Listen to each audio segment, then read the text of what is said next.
back by popular demand. This is the TurnbucklePad podcast on YouTube.com. Respect wrestling or get out.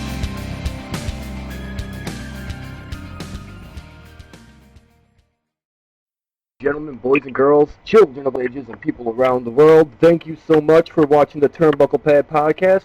And with us today, we're kicking it off in a very big way and with a very big name, in my eyes. I have one of the creative minds and commentators from World Class Championship Wrestling. Please welcome Mr. Scott Hudson to the show. Scott, thanks for coming on. Mike, it is my pleasure, but it wasn't world class. It was just World Championship Wrestling. I'm not that old. Oh, that's right. That was WCCW. That's correct. Yeah, I was a big fan of World Class. But no, I was only like 19 when they hit their peak, so they wouldn't let me near the place. That's how the business was so much fun back then, because not anybody could just walk in. That's true. Yeah, everybody protected it. And, you know, you wanted to get trained, and they just beat you up for 2 days and then put you in a match. And, yeah, those were the glory days. I mean, it sounds ridiculous, but that was when it was a lot more fun. Was getting in the ring a dream of yours when you came into the business? When I finally got there, no, because I had seen, you know, what it took to do that, and just the punishment those men and women took. But when I was a little kid, like everybody else, you know, I wanted to be a wrestler, and you know, I knew I had to be an athlete, so I went trained. I played sports, and you know, I want to be a wrestler one day. And then it didn't pan out, but I got to be pretty good at, you know, doing sports broadcasting and a disc jockey and stuff. And so once I got in there and saw exactly what they had to go through, my days of wanting to be a wrestler vanished very quickly. I can imagine, because it was they taught you very well back then. Yeah, they did. If they taught you at all, they just basically beat you up. And if you train with somebody like Bill Watts or Eddie Graham, or you know, those kind of guys with the Funk out in West Texas, you know, they just basically brought you in and literally just beat you up.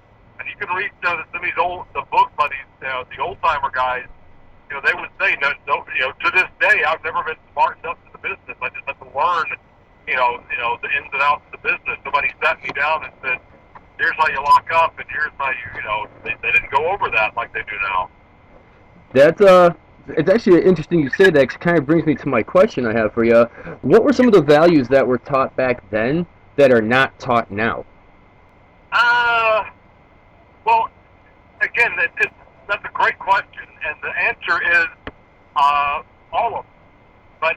But it was for a different reason. Back then, they wanted to protect the business. They didn't have to, I guess, but they wanted to protect the business and not let on that it was a work, and you know, there were bookers and you know, all that other stuff. They had to keep it protected. That was their own honor code. So that was the biggest value of all, was don't ever break kayfabe. And that went away 25 years ago, I guess, or better. And that was the one above all else. And then there was an awful lot about being really tough. I mean, like legitimately a good fighter. You know, I'm not going to mess with anybody that steps in the ring, not by a long shot, no matter who they are. But there are people that wrestle now that just really aren't that tough. You know, they can kick my ass, no doubt about it. But they're not like Lou Thez, you know, who was an incredible hooker and shooter back in the day, or Strangler Lewis, or even up to, you know, like Eddie Graham and Dory Funk back in that era, up through, you know, Steve Williams and Terry Gordy and those kind of guys that could literally tie you in knots, beat you up, like Bruiser Brody. There's not as many guys like that. Back then, almost everybody was that, and now almost nobody is. Do you think there was a fine line back then? Well, yes, there was a fine line, but almost everybody was on one side of it. You know, there were some people that just weren't ever going to be tough guys. I mean, think of somebody like Gorgeous George Wagner. He was like a legit amateur champion. He was a shooter, and he comes out and pulls the bobby pins, and he's got his valet and spraying the perfume. You know, back on the DuPont network in the 50s, before anybody else was doing that. But that was a tough guy who could get on the mat and wrestle you and make you bleed from your ears if you wanted to. So Yeah, that was a line, but almost everybody was on one side of it. It sounded like there was a lot more order and respect for the business in those days than there is now. Well, there was. Everybody was working toward the same goal. There were still, talent that didn't like promoters and vice versa and all of that, but everybody was looking for drawing a big house. And you had territories. You got stale in Texas. You could go to Georgia. You got stale in Georgia. You go to Florida. You got stale in Florida. You go to Oregon. And in the territory days, there was a lot more respect for the business because it really was more of an industry in that there were pockets of this industry all over the country. Now it's the WWE and then a long drop-off down to TNA and Ring of Honor, and then an even further drop-off down to whatever's left. And it's not that kind of industry anymore, that you can't make a living bouncing around territory to territory like you could back then. Where do you think that, that moment or that one defining moment in history where it kind of showed that wrestling, was a work when it got exposed and kayfabe officially died? This probably is a little before your time, but there was an episode of the Phil Donahue Show, which was, a talk show, not like the Jerry Springer show. I remember Donahue. So it wasn't crazy talk. It was more almost academic in its approach to whatever they were talking about. But on that episode, it was when the WWF at the time was going through a great many scandals. We'll just leave it at that. There were many facets to the scandals that they were facing at the time. And my good friend Dave Meltzer was on that show. And basically, that episode of that show gave away the house for the business. And from there, that led to Vince McMahon's trial on the steroid distribution charges in federal court in New York.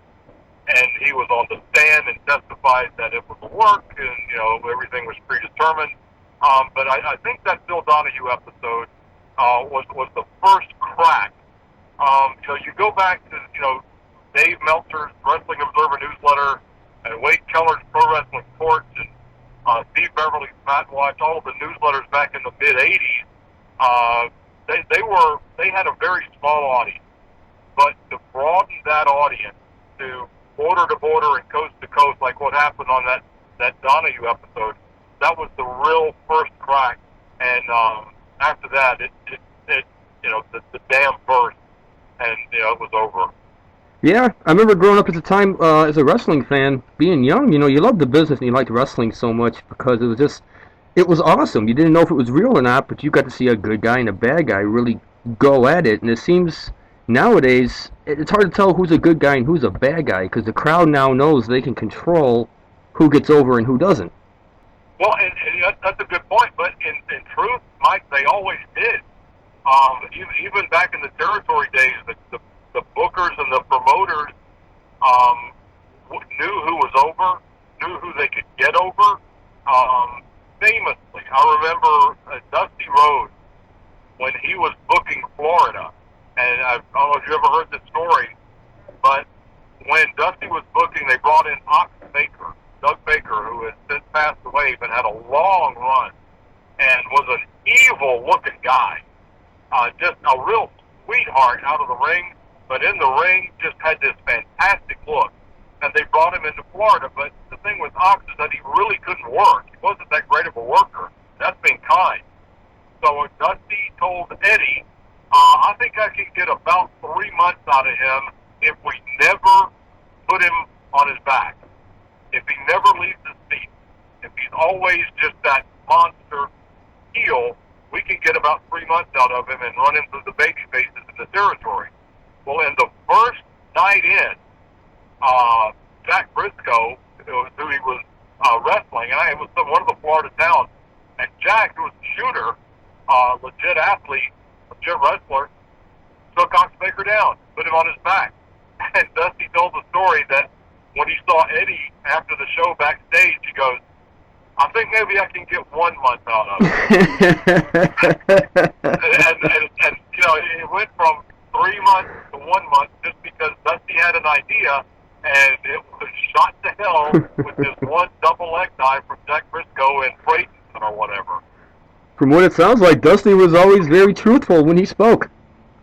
Oh yeah, you never doubted that Dusty was telling you the truth, and sometimes it was hard to hear, but it was the truth. He was the man of his word, and I miss that guy greatly. I miss all my friends from the business that have passed on, but Dusty I miss a great deal. He was wonderful. Yeah, I've always said the wrestling business gives you a really good personal experience, whether you're just watching it on TV or at a live event or at a local show. It's the one industry that really connects with the fans more than anything else. Well, it's true, because they have to. I mean, we're sitting here talking, and Brent has passed away. Yeah. You never hear stories. I mean, God love Brent. He was fantastic as an entertainer and a musician, but you don't hear stories about Brent doing autograph signing. Mm-hmm. That's not that kind of stuff, and because he didn't have to.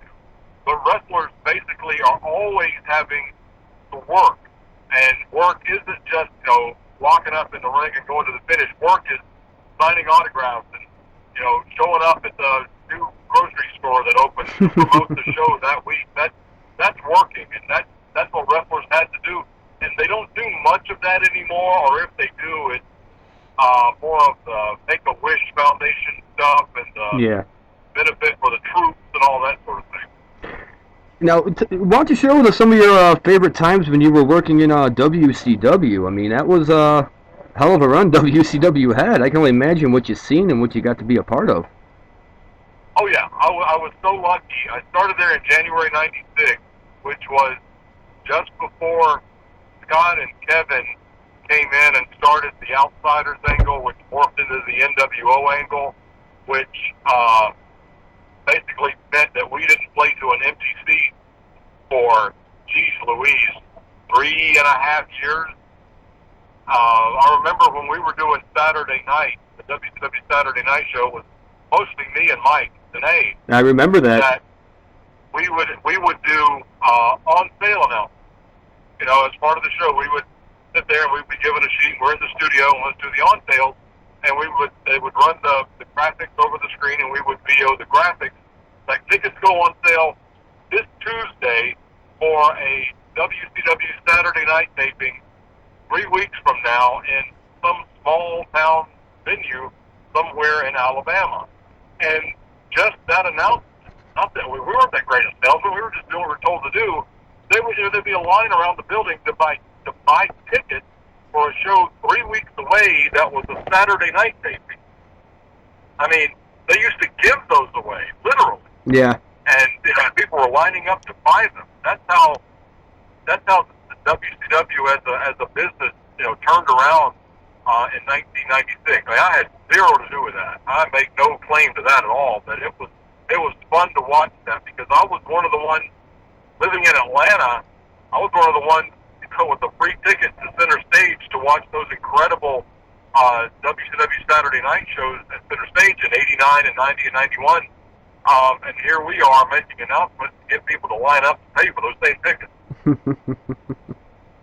It's amazing how that works out. It is, and then 2.5 years after that, we're out of business. So yeah, it's cyclical in a big way. It's a roller coaster.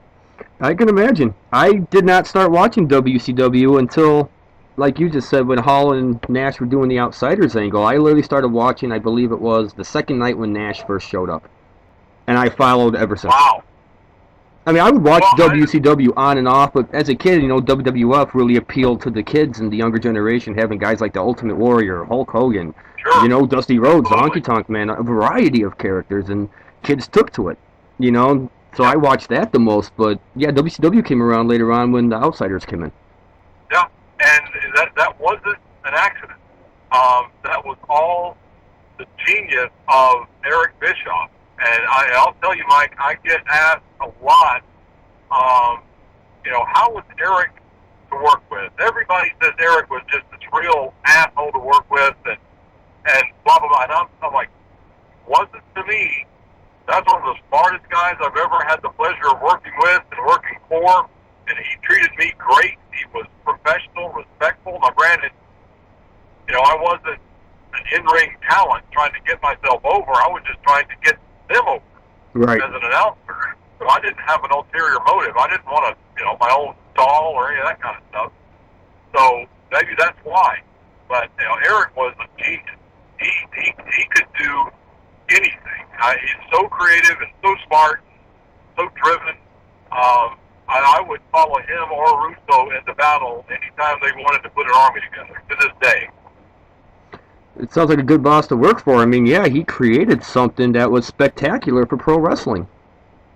But I'll tell you, can I tell you a quick story? Sure. Sting, who just went into the Hall of Fame and announced his retirement, and is also a great guy.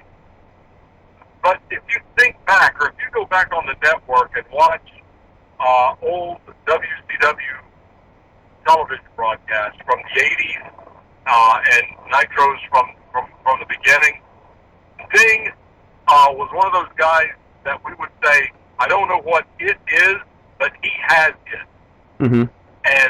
And he did. He was charismatic as all hell. He looked great. He was put together. He was a good-looking guy. He had that sweet blonde, spiked-up hairdo. And when he got in the ring, even if he was in there with Flair or Cactus or with anybody, he could be carried to a 4 or 5 star match. He was that talented.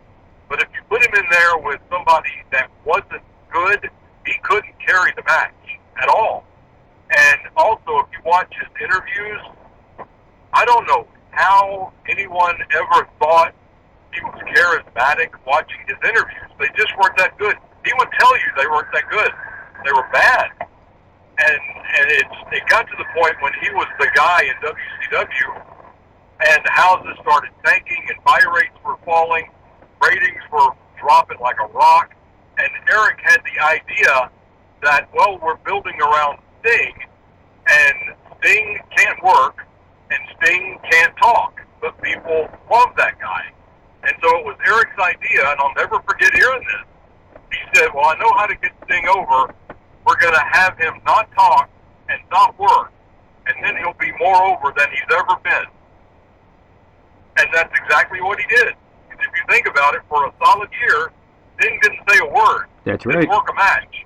He showed up in the rafters of every show holding a baseball bat looking like the Crow. And a vulture. And he got with a vulture messing around. And he would get a solo spot, stand there, kill the solo spot, and the people went crazy.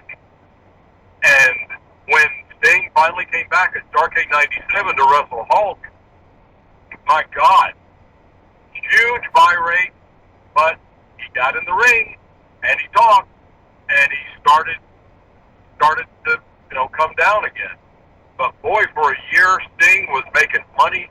We were making money, and he was more over than he ever had been before or since by not working and not talking. And that was because of Eric. That was how smart Eric was. He saw that. So was ring psychology kind of a big part of telling the story that wasn't something Sting was so good at? That's probably true. I mean, Sting knew how to do a lot of Superman spots and, hero comeback spots. But as far as selling, he wasn't that great. But then again, a guy that size isn't going to sell like Ricky Morton, Right. And so since he wasn't expected to from early on, he never really learned to. And later on he did. Later on in WCW he did. Certainly in TNA he did. But for the longest time, from when he was with, Rick Bassman and Power Team USA in 1985, all the way through Starrcade 97, he really wasn't asked to sell much. And when he tried and did, it wasn't that hot. It was hard to get sympathy on Sting, but he learned after that. That's because he's a smart guy and a good guy and a good hand and a team player. That's a testament to the man as opposed to the character. I believe every word of it. One of the questions I talk a lot about, we've had in our previous guests in the last season. I'm curious to see what you think about this. Do you think the internet and social media and all that's been good for pro wrestling or bad for pro wrestling? Good. It's been good for it because it allows promoters and workers to market themselves in ways that they were previously unable to. Now, does it piss me off that I have to listen to Michael Cole talk about live tweeting and trending worldwide for 2 solid hours, every Monday night? Yeah, that part sucks. But when it comes to promoting the business and putting money in talent's pockets because more people show up, because more people have heard about the show, it's been phenomenal.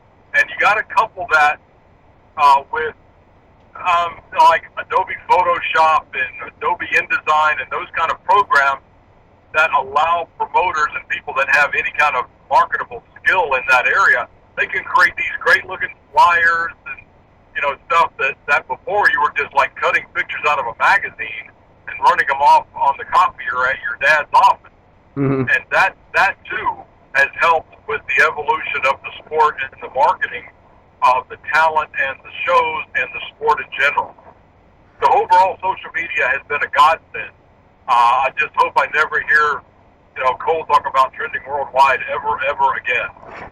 Yeah, I do miss that because WCW always had great commentating because they were telling you the match and the story you were seeing in front of you, not about what's happening on the internet or what's in the next magazine.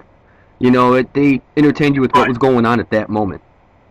That's dancing on the head of a pin if that's ever been done, and I understand why the WWE does that, because they've always done that.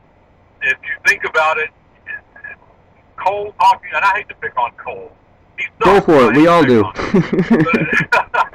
him talking about trending worldwide and going on and on and on about the network is no different than Vince putting out the wrestling album in 1986 or any of that same kind of stuff. It's just Vince McMahon is using every revenue stream possible to get money flowing in to Titan Towers. I don't blame him for that. That's making money. God bless America. That's fine. No problem with that. But they've always done that. It's just there hasn't always been a Facebook or Instagram or Twitter or Tumblr or whatever else is out there for them to use as a tool in marketing themselves. Yeah. If the internet and Facebook had been around in 1985, they'd be doing it as hard as they are right now. You don't think there's been some downsides to it, though, as far as trying to keep what makes the business special, behind closed doors? Well, yes, but then again, and this is generational. If you had asked George Hackenspit or Frank Gotch, we would love to videotape your matches. Videotape? What is that? Well, film your matches. No, hell no. I want people to pay to see us or they never get to see us. That's going to kill the business. And then it would have been, we want to put your matches on television. Television? Well, no, if they're not paying to get in the building, they're never going to get to see it. That's going to kill the business. And so everything that's come along in the evolution of electronic communication has been going to kill the business. And whatever the next big thing is, I have no idea what that is. I wish I did. That's going to kill the business, and it's not. It's just how the business evolves. Do you think the business is doing good right now, or do you think it's kind of in limbo in some cases? It's in limbo in a big way. It'll never go away. There will always be professional wrestling. But I hope that it one day returns to a business where a lot of people can make a really good living doing only wrestling. Yeah. The guys in TNA and the guys in the WWE and most of the guys in Ring of Honor, I guess, can do that. And some indie guys can do it if they're on top and have Japan, somewhere they can go. But for the most part, the guys that you see on these indie shows that are incredible, they're not making a living doing it. They have a real job and they can only work within 100 miles of where they live because they got to be at work the next day or something. I would like to go back to the days where a lot of people could make a really good living just wrestling. Yeah, life was a lot simpler back then, wasn't it? Well, yeah, and I want a pony and a unicorn was living on a rainbow, and I want a date with Jessica Alba. You know, I'm not getting any of that shit, but I wish that would happen. I think we all do at some point. Well, what's been like the funniest moment you've ever experienced when you were working with WCW? Funny? Oh gosh, fun. Let's see. Wow. Well, I'll tell you this. All of the funny stories that I know, the first ones that come to mind, all involve Gene Okerlund.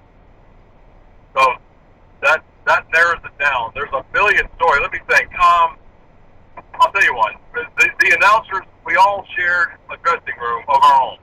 Okay. Sometimes that dressing room was like a tour bus because the buildings didn't have enough dressing room for us to have one, and we would have the tour bus outside, and that was our dressing room. Well, whatever. And we all got along great. You know, everybody, you know, me and Gene and Madden and Mike and Tony and, you know, Brain and Zabisco, and, you know, we all got along great. And one day, Gene walks in, and I think it was Mark Madden, and Mark's got a book in his hand, and Gene, you know, Gene is Gene. You know, he's a character. He walks, "What are you reading, Madden?" And he goes, "I'm reading Gary Capetta's book." And at the time, Gary Capetta, the old ring announcer for AWA and I think a little bit in the WWF and certainly in WCW, had written a book, and Mark was reading it. And Gene just like tips his glasses just below his eyes, his sunglasses, and looks at Mark and goes, "Capetta wrote a book?" And Mark said, "Yeah, it's called Confessions of a Pitchman." And Gene doesn't miss a beat. He goes, "Pitchman? He couldn't sell a thick whore a bean sandwich." Oh God. and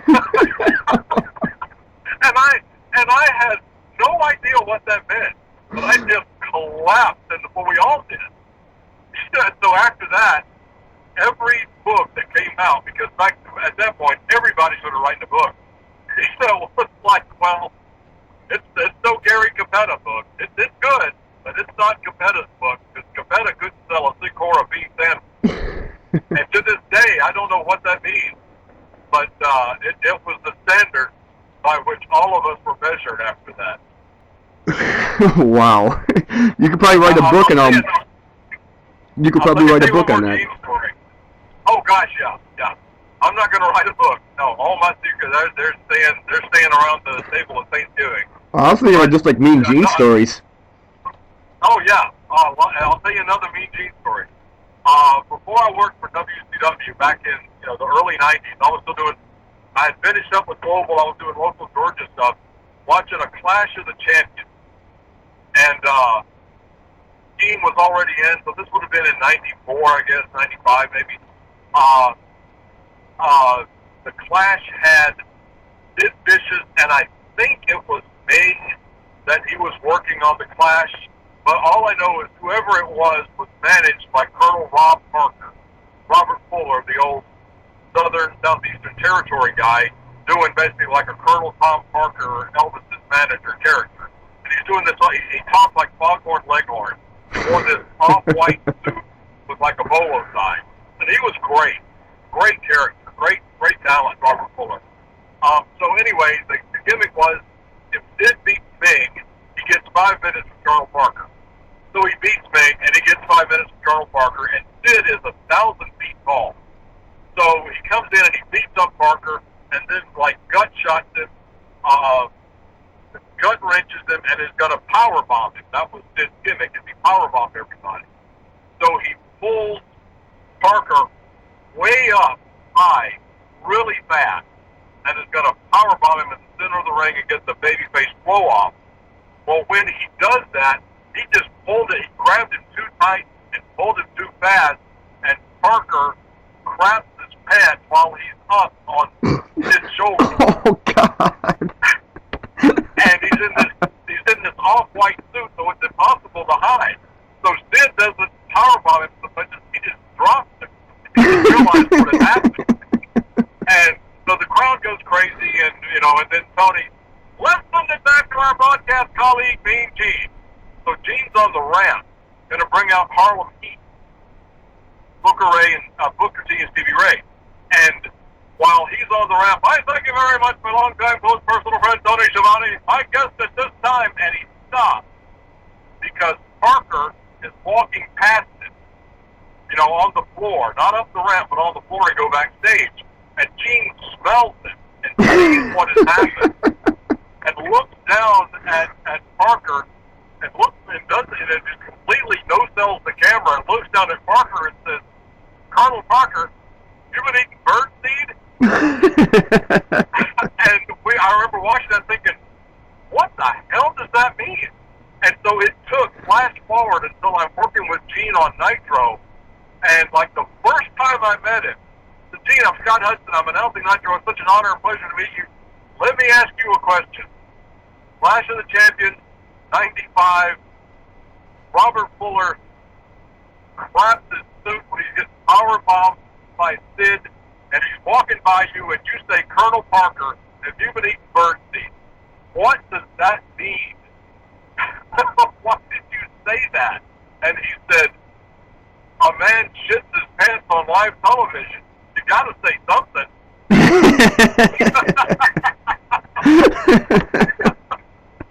Oh my God, I'm telling you. I just imagine the families in the crowd who saw it. Oh yeah, and they didn't know what had happened. I'm sure they smelled it. Like this. Oh yeah, the crowds in the crowds in the stands, front row, yeah, they did. They were watching it on TV. If you didn't know the business, you're thinking Sid just botched the power bomb, which wasn't surprising. But my God, to hear that, to experience that, and I could ask a lot, Mike. I'll say, do you miss? Like, I don't miss the travel. I don't miss the money. Certainly don't miss being on TV, but I miss the people. I miss that kind of stuff. Like, more than you can imagine. I miss my friends, and a lot of them are dead. But I just miss that. I miss that more than words can say. That's what makes the business special, when you have a feeling like that. Yeah. Not something too much. I was a mark when I got there, and I'm a mark now. I've been a mark since 1970. They say marks like it's a bad thing now. I hear that a lot among the indies, and a lot of workers, they still use that term. That's okay. Just means you're a dedicated fan, right? Yeah, anybody that made it in this business, and I mean from, Rocky, from down from Cena, to Stone Cold, anybody that made it after the 80s, will tell you and wear it like a badge of honor. I was a mark and I am a mark. If you're not, you're in the wrong business. Those are some golden words right there. Well, Scott, if fans wanted to follow your work and see what you're still currently doing, how could they find you? They're probably going to have to get arrested. I don't do anything in wrestling anymore.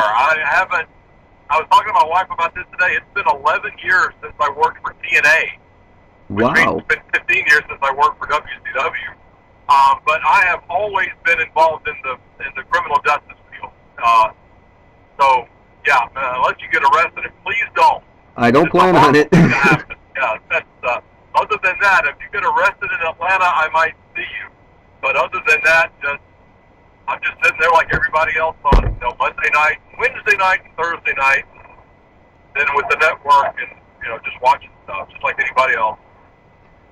Well, fans, here on the TurnbucklePad Show, we're bound to surprise you once in a while and bring you some really cool historical stories and opinions on the business, and today was another one of them. And Scott, we want to thank you for coming on the show and just taking some time out to talk with us. It's always good education in the stories we get to hear.